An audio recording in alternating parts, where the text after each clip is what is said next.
Hiina harjaskoer. See väike nupsu on üks omaette karakter. Teda peetakse tihtipeale käekoti koerana ja olgem ausad, ega ta kannab oma ägeda olekuga selle rolli kenasti välja. Kui sa peaksid temaga kohtuma bussis või tänaval, on ta sinu vastu kindlasti väga sõbralik ja soe. Koerakese omanikuna mõistad sa üsna kiiresti, et ta on ülimalt mänguline ning tundlik kaaslane. Kõige täpsem oleks teda iseloomustada elurõõmsa ja terase isiksusena. Lisaks on ta kuulus oma tähelepanelikkuse poolest.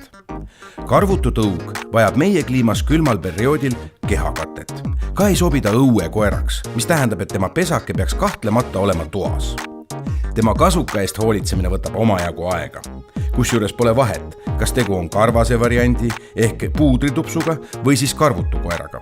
Karvast harjaskoera tuleks kammida iga päev ning lisaks sellele tuleks tema koonu ideaalis pügada iga 2 nädala tagant. Karvutu kuts vajab sama palju hoolt. Mitte küll kammimise, ent naha kreemitamise ning regulaarse vannis käimise näol. Põnevaid fakte. Hiina kaupmehed, kes käisid retkedel kaugete merede taga, tõid neid koerakesi Aafrikast kodumaale huvitavaks vahetuskaubaks. Harjaskoerad olid laevadel hinnatud tüübid, kuna nad püüdsid kinni kõik rotid ning neil polnud kirpe. Hiina harjaskoer. Hell ja lustlik kaaslane täiendamaks sinu boheemlaslikku isiksust.